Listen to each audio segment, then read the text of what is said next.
Namaku Marini. Aku sudah menikah hampir 6 tahun. Kalau dilihat dari luar, hidupku tampak rapi, stabil, dan nyaris tanpa celah. Kami punya rumah kecil di pinggir kota, cicilannya masih berjalan, tapi selalu terbayar tepat waktu. Suamiku bekerja di perusahaan logistik, jam kerjanya cukup padat. Sementara aku bekerja di sebuah kantor konsultan yang menuntut ketelitian dan kesabaran. Setiap pagi kami berangkat hampir bersamaan. Setiap malam pulang dengan pola yang nyaris sama. Makan malam, menonton televisi sebentar, lalu tidur. Begitu terus, berulang, tanpa perubahan berarti. Banyak orang bilang hidup seperti itu sudah lebih dari cukup. Tidak ada teriakan, tidak ada drama besar, tidak ada pintu dibanting, tidak ada kata-kata kasar. Kami tidak pernah bertengkar hebat. Kalau berbeda pendapat, biasanya hanya diam beberapa jam, lalu semuanya kembali normal. Normal dalam arti sunyi, normal dalam arti terbiasa. Normal yang pelan-pelan membuat aku lupa bagaimana rasanya merasa diperhatikan. Suamiku bukan orang jahat. Itu selalu aku ulangi dalam kepalaku, seolah aku sedang membela sesuatu yang bahkan belum dituduh. Dia tidak pernah memukul, tidak pernah meninggikan suara, tidak pernah main perempuan, tidak juga pelit soal uang. Semua kebutuhan rumah tangga terpenuhi. Tapi ada satu hal yang tidak pernah dia lakukan sejak entah kapan. Dia tidak pernah bertanya bagaimana hariku. Tidak pernah bilang aku terlihat cantik. Tidak pernah memuji pekerjaanku, masakanku, atau sekedar bilang terima kasih dengan nada yang tulus. Semua terasa fungsional. Seperti aku adalah bagian dari sistem yang berjalan otomatis. Kadang aku mencoba bercerita tentang klien yang sulit, tentang lelahnya rapat panjang, tentang kepalaku yang penuh target. Dia mendengarkan, tapi matanya tetap ke layar ponsel. Jawabannya singkat, seperlunya, lalu kembali ke dunianya sendiri. Aku tahu dia capek. Aku tahu dia juga punya beban. Tapi di titik tertentu, aku mulai merasa keberadaanku tidak benar-benar dihadirkan. Hanya ditemani. Aku sering bertanya pada diriku sendiri, apakah aku berlebihan? Apakah aku terlalu sensitif? Bukankah pernikahan memang seperti ini setelah beberapa tahun? Tenang, stabil, tanpa kejutan. Aku mencoba menerima itu. Mencoba meyakinkan diri bahwa perasaan kosong ini hanyalah fase. Tapi hari demi hari, perasaan itu tidak pergi. Justru makin halus, makin dalam. Sampai aku nyaris tidak menyadarinya lagi, kecuali ketika aku sedang sendirian di kamar mandi atau di dalam mobil, dan tiba-tiba dadaku terasa sesak tanpa alasan yang jelas. Aku tetap menjalani peranku. Bangun pagi, menyiapkan sarapan sederhana, memastikan baju suami rapi, memastikan rumah tidak berantakan. Di kantor, aku profesional. Aku tersenyum. Aku bekerja dengan baik. Aku menyelesaikan tugas tepat waktu. Banyak orang menganggapku kuat, mandiri, tidak manja. Aku sendiri percaya itu. Sampai akhirnya aku sadar, mungkin karena aku terlihat kuat, orang-orang mengira aku tidak butuh apa-apa. Hari itu sebenarnya tidak istimewa. Hanya hari kerja biasa dengan langit mendung dan jadwal rapat yang padat. Aku bertemu Raka di pantry saat aku sedang menuang kopi. Kami satu kantor, tapi beda divisi. Jadi tidak sering berinteraksi. Aku tahu namanya, tahu wajahnya, tapi tidak lebih dari itu. Dia menyapaku lebih dulu, sekedar basa-basi tentang cuaca dan mesin kopi yang sering bermasalah. Aku membalas seadanya. Obrolan kami singkat, tidak ada yang istimewa. Tapi entah kenapa, ada sesuatu dalam caranya berbicara yang membuatku merasa nyaman. Nada suaranya tenang, tidak terburu-buru, tatapannya tidak menekan, tidak juga kosong. Setelah itu, kami beberapa kali berpapasan di lorong atau lift. Kadang saling sapa, kadang bertukar komentar ringan tentang pekerjaan. Semuanya masih sangat wajar, sangat aman. Hari-hari berikutnya, kami mulai lebih sering berbicara. Awalnya soal kerjaan, lalu melebar ke hal-hal kecil. Tentang kopi favorit, tentang macet di jalan, tentang film yang sedang ramai. Aku tidak merasa sedang melakukan sesuatu yang salah. Aku hanya merasa sedang berbicara dengan seseorang yang benar-benar mendengarkan. Ketika aku bicara, dia menoleh. Ketika aku tertawa, dia ikut tersenyum. Hal-hal kecil yang sudah lama tidak aku sadari, ternyata sangat aku rindukan. Suatu sore aku pulang lebih lambat dari biasanya, karena harus menyelesaikan laporan mendadak. Kepalaku pusing, bahuku pegal, dan pikiranku penuh. Di ruang kerja yang mulai sepi, aku duduk sambil memandangi layar komputer, merasa ingin menyerah. Raka kebetulan lewat dan bertanya, kenapa aku belum pulang? Aku jawab jujur, tanpa dramatisasi. Aku bilang aku capek. Aku bilang aku merasa stuck. Aku bilang kadang aku merasa apapun yang aku lakukan tidak pernah cukup. Aku tidak tahu kenapa aku mengatakan itu padanya. Mungkin karena saat itu aku terlalu lelah untuk berpura-pura baik-baik saja. Mungkin karena aku merasa aman. Dia mendengarkan tanpa menyelah. Tidak memberi nasihat panjang, tidak meremehkan, tidak membandingkan dengan orang lain. Setelah aku selesai bicara, dia diam sejenak, lalu berkata dengan nada paling tenang yang pernah aku dengar, "Marini, kamu tahu nggak? Kamu itu berharga."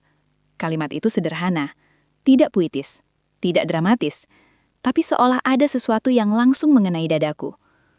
Aku terdiam. Aku tidak tahu harus menjawab apa. Aku hanya tersenyum kecil, merasa aneh karena mataku tiba-tiba panas. Raka tidak menunggu reaksiku. Dia hanya bilang aku sebaiknya pulang, istirahat, dan jangan terlalu keras pada diri sendiri. Lalu dia pergi, meninggalkanku sendirian dengan pikiranku sendiri. Aku pulang hari itu dengan kepala penuh. Di dalam mobil, di tengah macet, kalimat itu terus terulang. Berharga. Kata yang jarang sekali aku dengar, apalagi diarahkan padaku. Aku mencoba mengingat kapan terakhir kali suamiku mengatakan sesuatu yang serupa. Aku tidak menemukan jawabannya. Mungkin pernah, di awal pernikahan, saat semuanya masih baru dan penuh perhatian. Tapi sekarang kata itu terasa seperti sesuatu dari kehidupan lain. Malam itu suamiku pulang sedikit lebih lambat. Kami makan malam tanpa banyak bicara. Dia bercerita tentang pekerjaannya, tentang target yang belum tercapai, tentang atasannya yang menyebalkan. Aku mendengarkan, seperti biasa. Aku menunggu, entah apa, mungkin sebuah pertanyaan sederhana. Tapi tidak ada. Setelah makan, dia langsung menyalakan televisi. Aku masuk kamar lebih dulu, duduk di tepi ranjang, dan sekali lagi, kalimat itu muncul di kepalaku. Aku merasa bersalah karena memikirkannya. Aku merasa tidak pantas terpengaruh hanya oleh satu kalimat.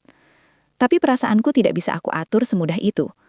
Ada bagian dalam diriku yang terasa hidup kembali hanya karena seseorang melihatku sebagai manusia. Bukan sekedar peran. Bukan istri, bukan karyawan, bukan bagian dari rutinitas. Hari-hari berikutnya aku mencoba bersikap biasa. Aku menjaga jarak. Aku menahan diri untuk tidak terlalu sering berngobrol dengan Raka. Aku mengingatkan diri bahwa aku sudah menikah, bahwa perasaanku saat ini mungkin hanya efek lelah dan jenuh. Tapi setiap kali kami berbicara, aku merasa dihargai.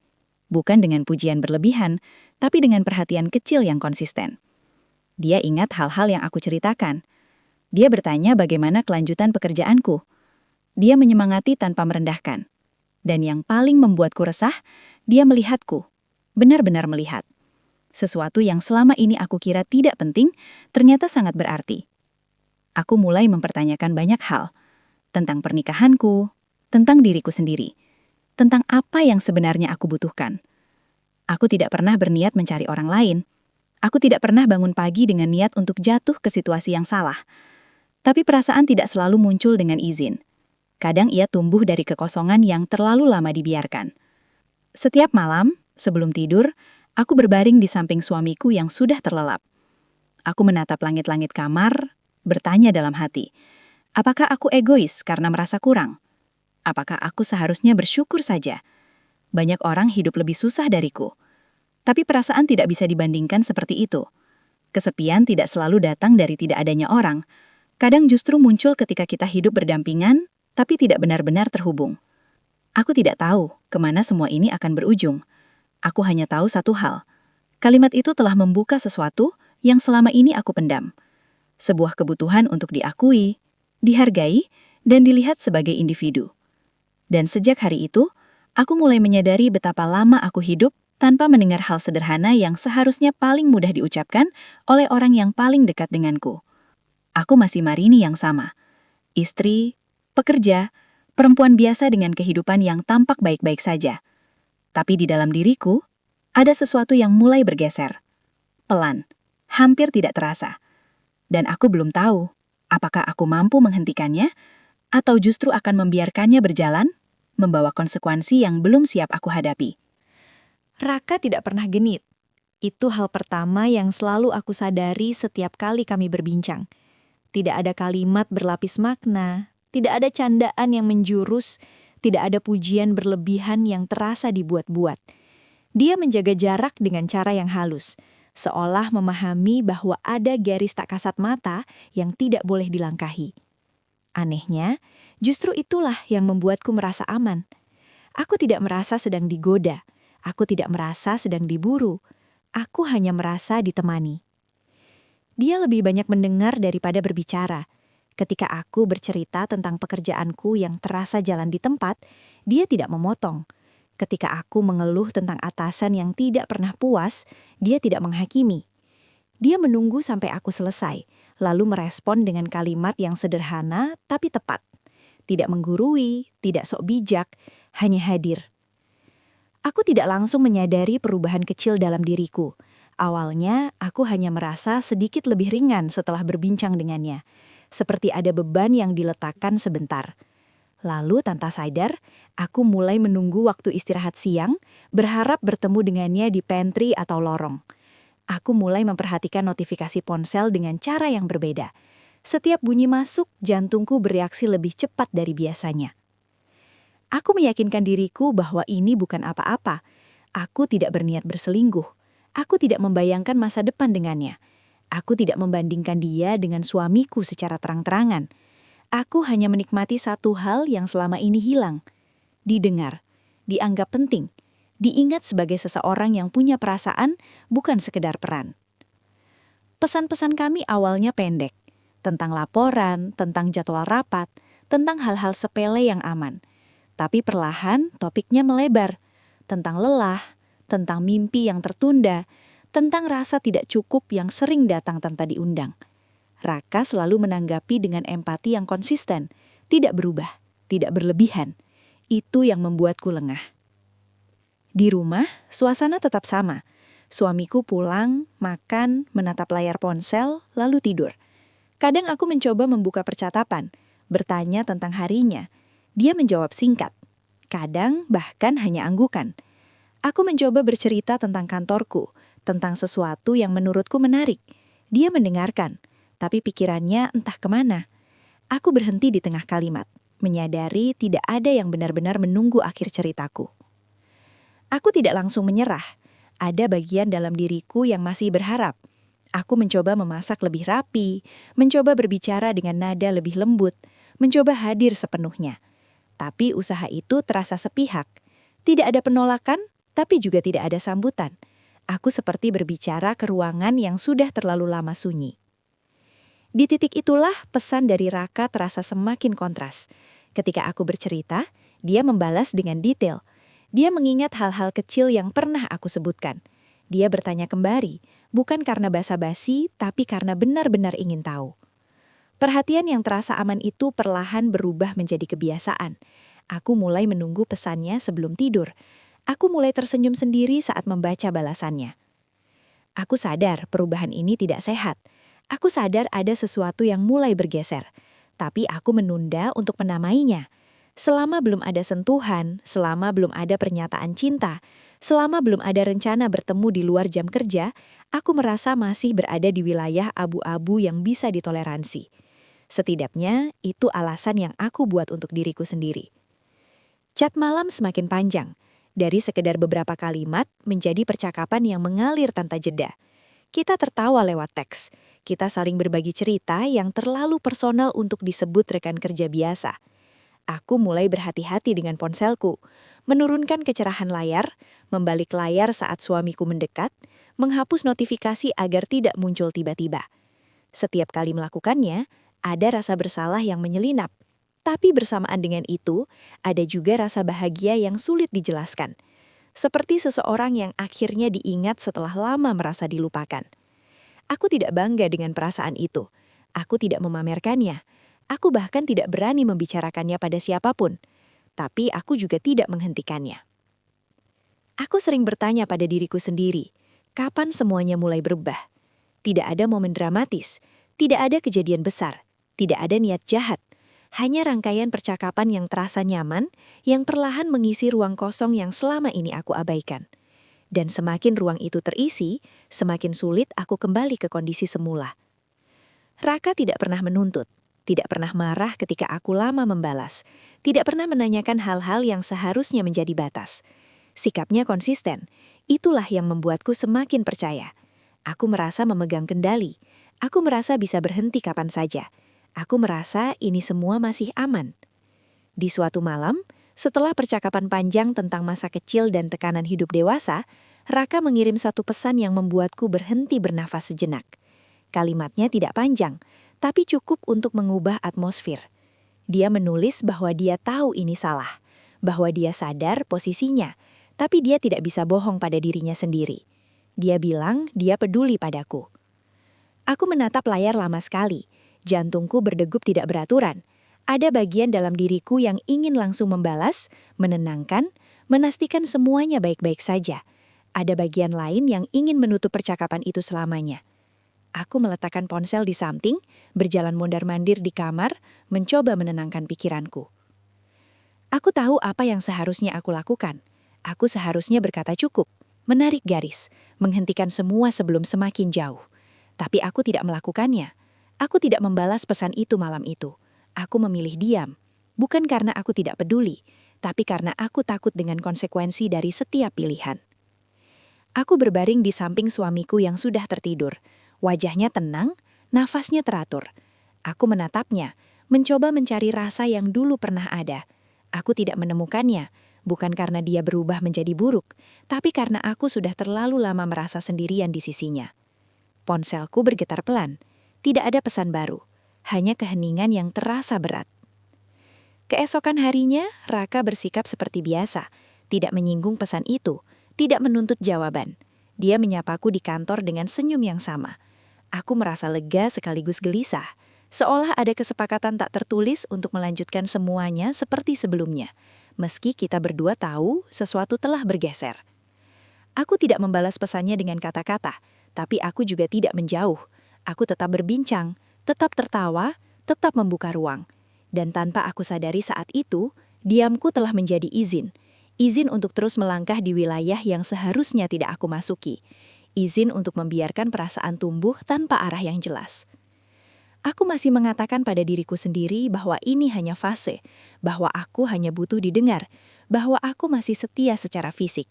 Tapi semakin hari, batas itu semakin kabur. Perasaan tidak lagi bisa dikotak-kotakan. Aku mulai memikirkan Raka di saat-saat sepi. Aku mulai membandingkan kehadirannya dengan ketiadaan emosional suamiku. Aku tahu jika terus dibiarkan, semuanya akan mengarah ke sesuatu yang lebih rumit. Aku tahu aku sedang berdiri di tepi keputusan yang akan mengubah banyak hal. Tapi pada saat itu, aku belum siap menghadapi konsekuensinya. Aku memilih bertahan di kenyamanan semu, menunda kebenaran, dan meyakinkan bahwa selama aku tidak mengatakan iya secara langsung, aku belum benar-benar melanggar. Aku salah. Karena ternyata dalam hubungan apapun, keheningan bisa sama berbahayanya dengan persetujuan. Dan malam itu, tanpa satu kata pun, aku telah membuka pintu yang perlahan akan menyeretku ke arah yang tidak pernah aku rencanakan sebelumnya. Hubungan kami berubah pelan-pelan, hampir tidak terasa. Tidak ada titik yang bisa aku tunjuk dan berkata, disinilah semuanya dimulai. Tidak ada deklarasi, tidak ada janji, tidak ada kata-kata besar yang biasanya menandai sebuah pergeseran. Tapi ada sesuatu yang tumbuh, dan aku merasakannya setiap hari. Seperti kebiasaan baru yang awalnya terasa ringan, lalu menjadi kebutuhan. Kami mulai makan siang berdua. Awalnya karena jadwal yang kebetulan sama, lalu karena terasa lebih nyaman. Tidak selalu di tempat yang sama. Kadang hanya warung sederhana dekat kantor, kadang kafe kecil yang agak sepi. Tidak pernah ada sentuhan, tidak pernah ada gestur yang melampaui batas. Tapi ada tatapan yang lebih lama, ada perhatian yang tidak lagi netral. Aku mulai menunggu waktu makan siang bukan karena lapar, tapi karena aku tahu akan ada percakapan yang membuatku merasa hidup. Raka selalu datang tepat waktu. Kalau terlambat, Dia mengabari hal sederhana yang entah kenapa terasa istimewa. Dia mendengarkan ceritaku dengan penuh fokus, seolah tidak ada hal lain yang lebih penting saat itu. Aku tidak lagi harus memilih kata dengan hati-hati. Aku bisa mengeluh tanpa takut dianggap lemah. Aku bisa jujur tanpa takut diremehkan. Kadang kami pulang bareng, tidak selalu, tapi cukup sering untuk membuatku menantikan momen itu. Kami berjalan berdampingan menuju parkiran, berbincang tentang hari yang melelahkan, tentang rencana kecil di akhir pekan, tentang hal-hal yang tidak pernah aku ceritakan pada siapapun sebelumnya. Rasanya aman, terlalu aman sampai aku lupa bahwa rasa aman itu datang dari tempat yang salah. Ada satu malam ketika aku harus lembur karena laporan yang mendadak. Kantor sudah hampir kosong, lampu-lampu sebagian dimatikan. Aku duduk sendiri di meja kerja. Mataku perih, punggungku pegal. Raka mengirim pesan menanyakan apakah aku masih di kantor. Aku menjawab singkat. Beberapa menit kemudian, dia muncul di depan ruangan, membawa 2 gelas minuman hangat dari minimarket dekat kantor. Dia tidak masuk terlalu jauh, hanya berdiri di ambang pintu, memastikan aku baik-baik saja. Dia bilang dia menunggu sampai aku selesai, hanya untuk memastikan aku pulang dengan aman. Tidak ada niat lain, begitu katanya. Aku percaya, atau setidaknya aku ingin percaya. Di perjalanan pulang, aku merasa campur aduk. Ada rasa bersyukur, ada rasa hangat, tapi juga ada sesuatu yang menekan dadaku. Aku tahu perhatian seperti ini seharusnya datang dari suamiku. Aku tahu aku sedang menikmati sesuatu yang bukan hakku. Tapi perasaan tidak selalu patuh pada logika. Semakin aku menyadarinya salah, semakin kuat aku ingin menunda untuk mengakhirinya. Setiap kali rasa bersalah muncul, Raka selalu mengatakan hal yang sama dengan nada yang konsisten. Dia bilang aku tidak salah karena merasakan ini. Dia bilang aku hanya butuh dihargai, bahwa kebutuhanku wajar, bahwa aku terlalu lama menekan diri sendiri. Kalimat itu terdengar masuk akal, terlalu masuk akal.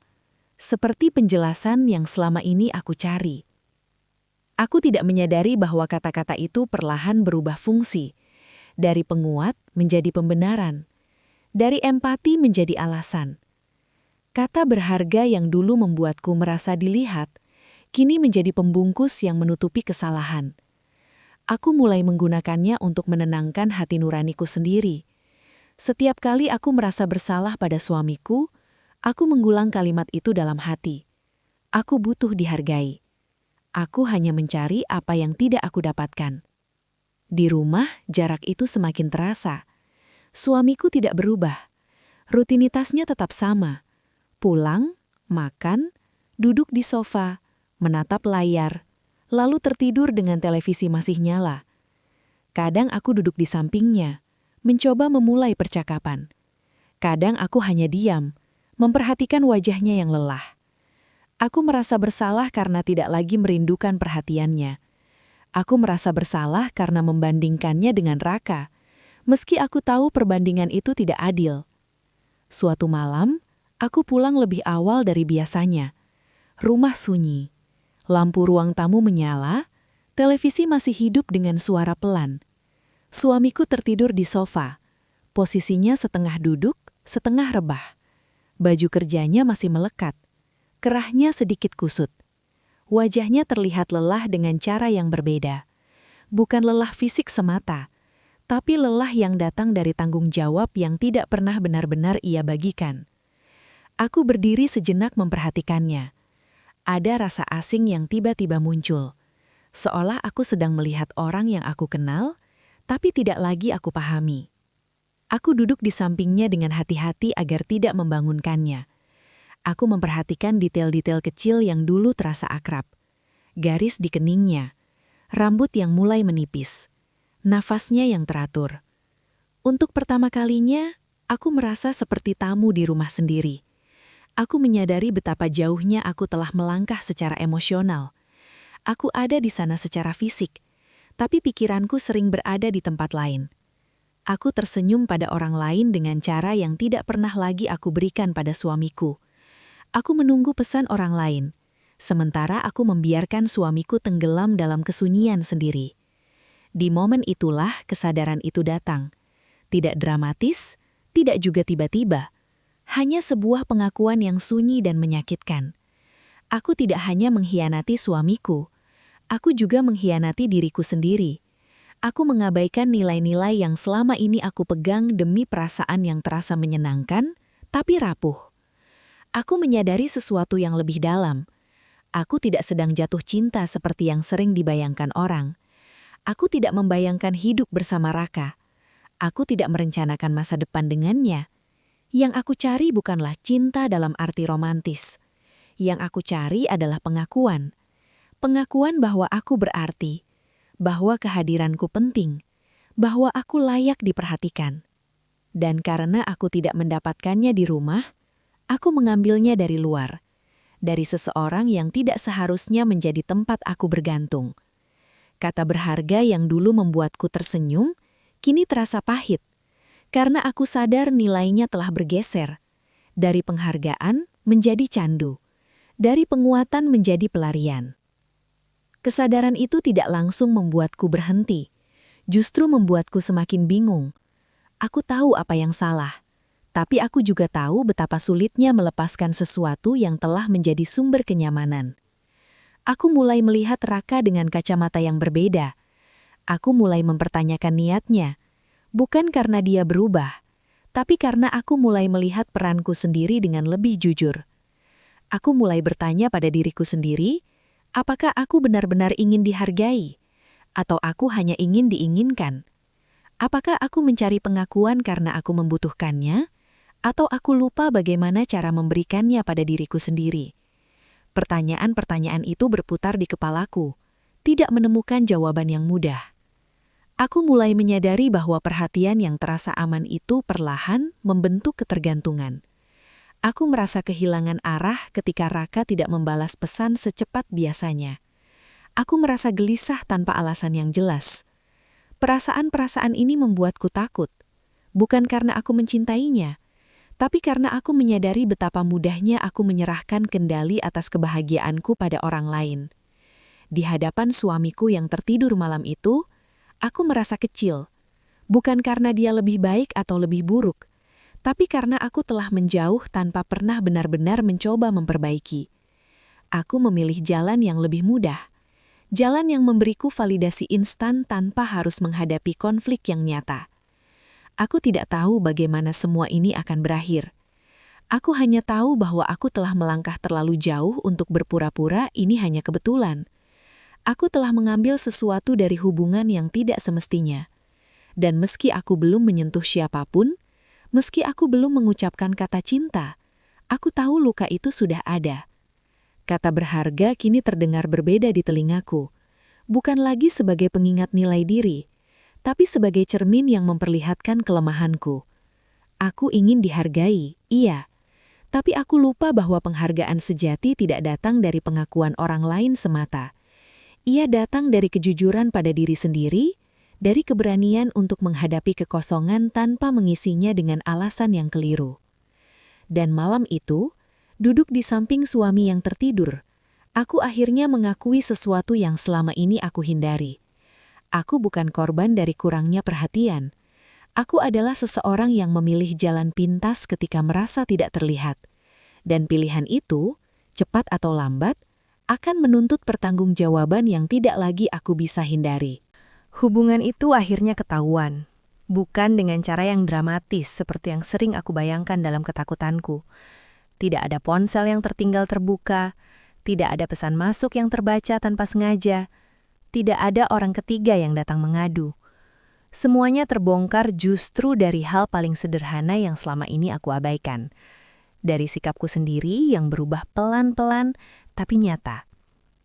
Aku menjadi lebih sering diam, lebih sering melamun, lebih sering tersenyum sendiri tanpa alasan jelas, lalu tiba-tiba murung tanpa sebab yang bisa dijelaskan. Aku lebih protektif terhadap ponsel, lebih cepat kesal saat suamiku mengajakku bicara, lebih sering menarik diri dari hal-hal kecil yang dulu tidak pernah aku pikirkan. Aku mengira aku pandai menyembunyikan semuanya. Aku salah. Suatu malam, setelah makan malam yang nyaris tanpa percakapan, suamiku mematikan televisi lebih cepat dari biasanya. Dia tidak langsung masuk kamar. Dia duduk di meja makan, menatapku dengan cara yang jarang ia lakukan. Tatapannya tidak tajam, tidak menuduh. Justru itu yang membuat dadaku terasa sesak. "Kamu kenapa belakangan ini jauh?" katanya pelan. Nada suaranya bukan nada orang yang sedang marah, lebih seperti orang yang bingung, mencoba memahami sesuatu yang tidak bisa ia jelaskan. Aku membuka mulut, tapi tidak ada kata yang keluar. Semua kalimat yang sempat aku siapkan di kepalaku runtuh satu persatu. Aku tidak tahu harus menjawab apa tanpa membuka kebohongan yang selama ini aku rawat dengan rapi. Aku hanya menggeleng kecil, pura-pura sibuk merapikan piring yang sebenarnya sudah bersih. Dia tidak memaksaku bicara. Dia menunggu. Dan dalam keheningan itu, aku merasa semakin kecil. Beberapa detik berlalu, mungkin menit. Lalu dia menghela nafas panjang, seolah sedang mengumpulkan keberanian untuk mengatakan sesuatu yang berat. "Apa aku selama ini kurang?" katanya. Kalimat itu menghantamku jauh lebih keras dari teriakan manapun, bukan karena tuduhan, tapi karena kejujurannya. Untuk pertama kalinya sejak lama, dia tidak berbicara tentang dirinya dengan nada defensif. Dia tidak menyalahkanku. Dia justru mempertanyakan dirinya sendiri. Aku menatap wajahnya. Wajah laki-laki yang selama 6 tahun hidup bersamaku, berbagi ruang, berbagi rutinitas, berbagi kelelahan. Di matanya ada sesuatu yang belum pernah aku lihat sebelumnya. Keraguan. Dan itu menghancurkanku. Air mataku jatuh tanpa izin. Aku tidak siap menghadapi pertanyaan itu, karena aku tahu jawabannya tidak sesederhana ya atau tidak. Aku tahu aku telah merasa kurang diperhatikan. Aku tahu aku telah mencari pengakuan di tempat lain. Tapi mendengar dia mempertanyakan dirinya sendiri, membuat semua pembenaran yang selama ini aku pegang terasa sangat egois. Aku akhirnya mengaku, tidak dengan detail yang utuh, tidak dengan cerita yang lengkap. Aku tidak sanggup melukai dia lebih dalam dari yang sudah terjadi. Aku mengatakan bahwa aku merasa kesepian, bahwa aku merasa tidak didengar, bahwa ada orang lain yang memberiku perhatian secara emosional. Aku tidak menyebut semua momen, tidak menyebut semua kata, tidak menyebut seberapa jauh perasaanku telah melangkah, tapi cukup untuk membuat kebenaran terlihat jelas. Suamiku tidak bereaksi seperti yang aku pakutkan. Dia tidak meninggikan suara, tidak membanting meja, tidak mengucapkan kata-kata kasar. Dia hanya diam, terlalu lama. Diam yang berat, yang menggantung di udara, yang membuatku berharap dia marah saja, agar aku tahu bagaimana harus merespons. Dia menunduk, menatap tangannya sendiri. Aku melihat bahunya turun perlahan, seolah ada beban yang tiba-tiba jatuh dan menindihnya. Aku ingin mendekat, ingin menyentuhnya, tapi kakiku terasa kaku. Aku takut sentuhanku justru terasa asing. "Aku pikir aku sudah cukup," katanya akhirnya. Suaranya lebih pelan dari sebelumnya. "Aku pikir selama kita nggak ribut, semuanya baik-baik saja." Kalimat itu menusuk dengan cara yang berbeda. Karena dia tidak sepenuhnya salah. Aku juga berkontribusi pada kesunyian itu. Aku memilih diam ketika seharusnya bicara. Aku memilih mencari pelarian daripada menghadapi ketidaknyamanan di rumah sendiri. Malam itu tidak berakhir dengan keputusan apapun. Tidak ada kata pisah, tidak ada janji perbaikan yang heroik. Kami hanya duduk berhadapan, sama-sama lelah, sama-sama terluka, menyadari bahwa jarak itu tidak tercipta dalam semalam. Dan luka ini juga tidak akan sembuh dengan cepat. Di hari-hari setelah pengakuan itu, rumah terasa berbeda. Lebih sunyi, tapi bukan sunyi yang biasa. Sunyi yang penuh pikiran. Suamiku menjadi lebih pendiam. Aku bisa melihat dia berusaha mencerna semuanya. Berusaha memahami di mana letak kegagalannya. Meski aku tahu ini bukan hanya tentang dia. Di sisi lain, aku menunggu sesuatu yang lain dengan perasaan campur aduk. Aku menunggu Raka, menunggu reaksinya, menunggu apakah dia akan bertanya, menenangkan, atau setidaknya tetap ada seperti sebelumnya. Tapi yang terjadi justru sebaliknya. Raka menjauh. Awalnya pelan, balasan pesan yang semakin singkat, waktu respons yang semakin lama, lalu akhirnya sebuah pesan yang jelas dan dingin. Dia bilang dia tidak ingin menjadi penyebab rumah tangga orang hancur. Dia bilang dia tidak ingin melanjutkan sesuatu yang salah. Dia bilang sebaiknya kami berhenti berkomunikasi. Aku membaca pesan itu berulang kali. Tidak ada kemarahan di sana, tidak ada drama, tidak ada penjelasan panjang. Hanya keputusan sepihak yang disampaikan dengan nada yang terdengar dewasa. Seharusnya aku menghargai itu. Seharusnya aku lega. Tapi yang aku rasakan justru kehampaan. Orang yang selama ini membuatku merasa didengar, tiba-tiba memilih pergi ketika konsekuensi menjadi nyata. Orang yang selalu bilang aku berharga, tidak ada ketika aku sedang berada di titik terendah. Aku tidak menyalahkannya sepenuhnya. Aku tahu posisinya rumit. Aku tahu dia juga memilih jalan yang menurutnya benar. Tapi tetap saja, rasanya seperti ditinggalkan di tengah jalan. Aku mulai melihat semuanya dengan lebih jujur. Selama ini, Raka ada ketika semuanya terasa ringan. Ketika yang aku butuhkan hanya kata-kata penguat, rasa perhatian kecil, rasa diinginkan. Tapi ketika situasi berubah menjadi berat, ketika ada luka nyata yang harus dihadapi, dia memilih mundur. Dan disitulah aku paham sesuatu yang pahit. Perhatian tidak selalu sama dengan tanggung jawab. Kata-kata manis tidak selalu diiringi kesiapan untuk menghadapi akibatnya. Orang yang membuatmu merasa berharga belum tentu siap memikul luka yang tercipta dari hubungan itu.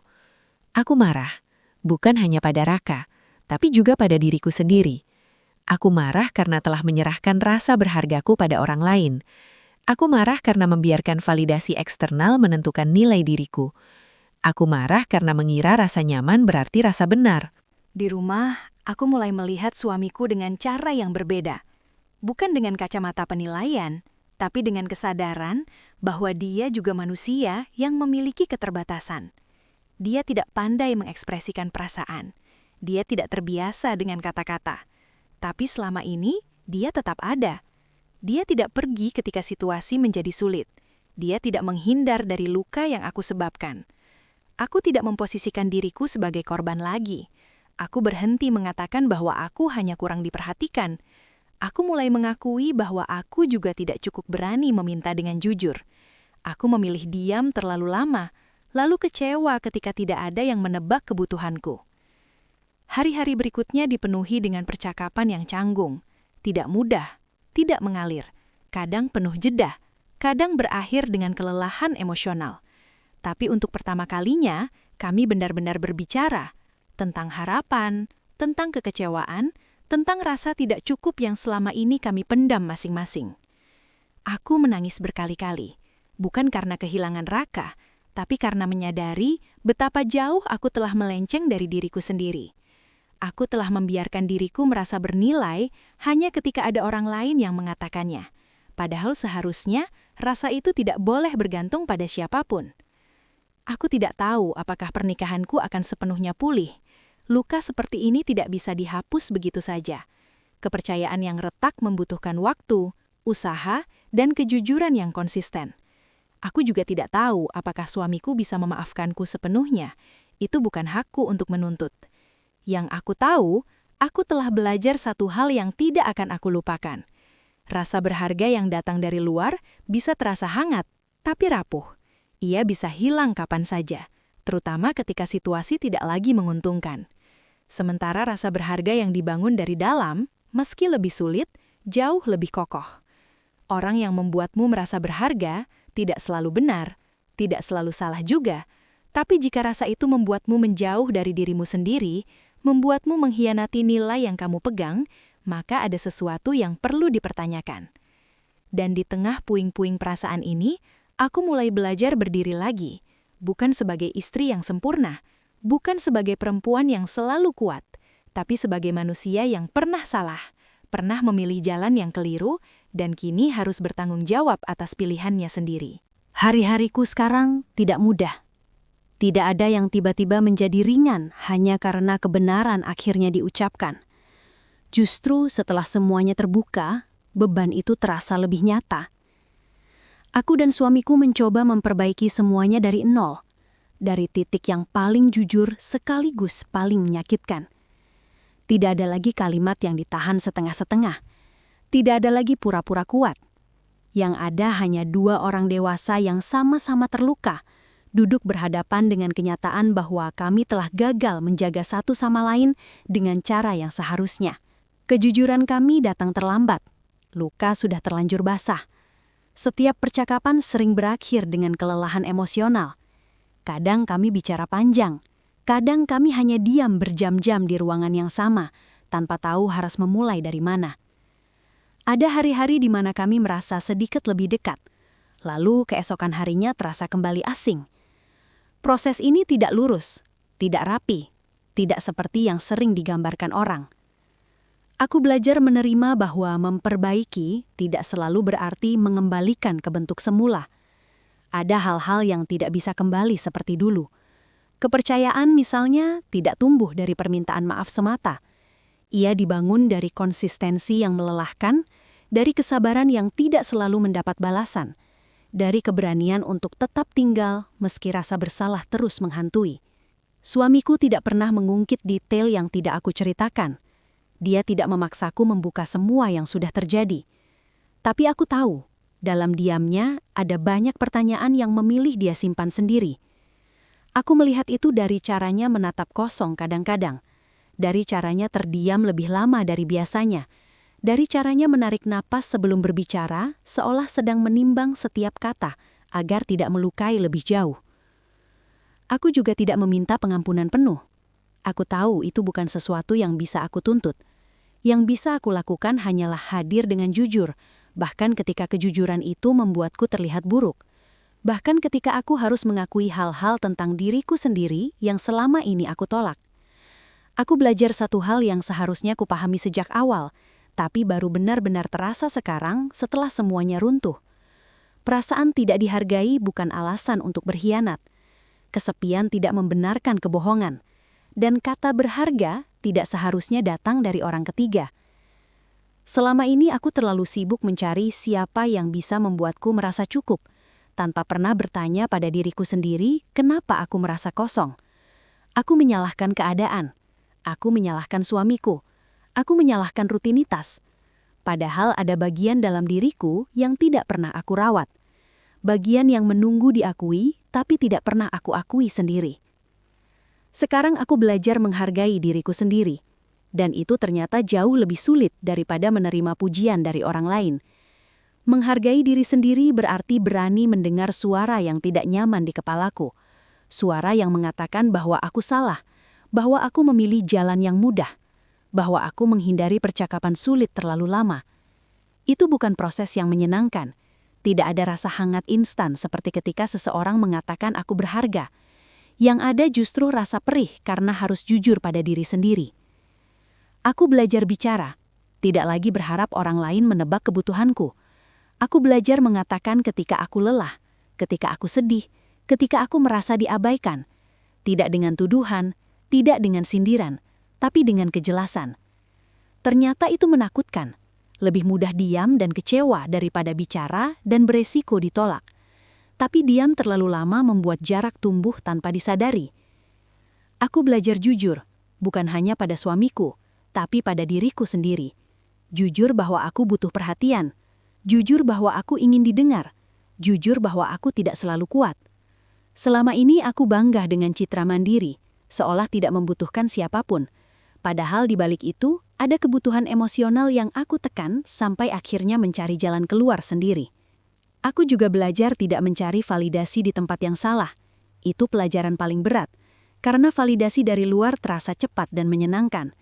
Seseorang yang mendengarkan, yang memuji, yang hadir, bisa membuat luka terasa sembuh sementara. Tapi ketika sumber itu pergi, yang tersisa justru kehampaan yang lebih dalam. Aku merasakannya sendiri. Ketika Raka menjauh, aku sadar betapa rapuhnya fondasi yang aku bangun dari perhatian orang lain. Sekarang ketika aku merasa ragu pada diriku sendiri, aku mencoba berhenti sejenak. Aku bertanya, apa yang sebenarnya aku butuhkan saat ini?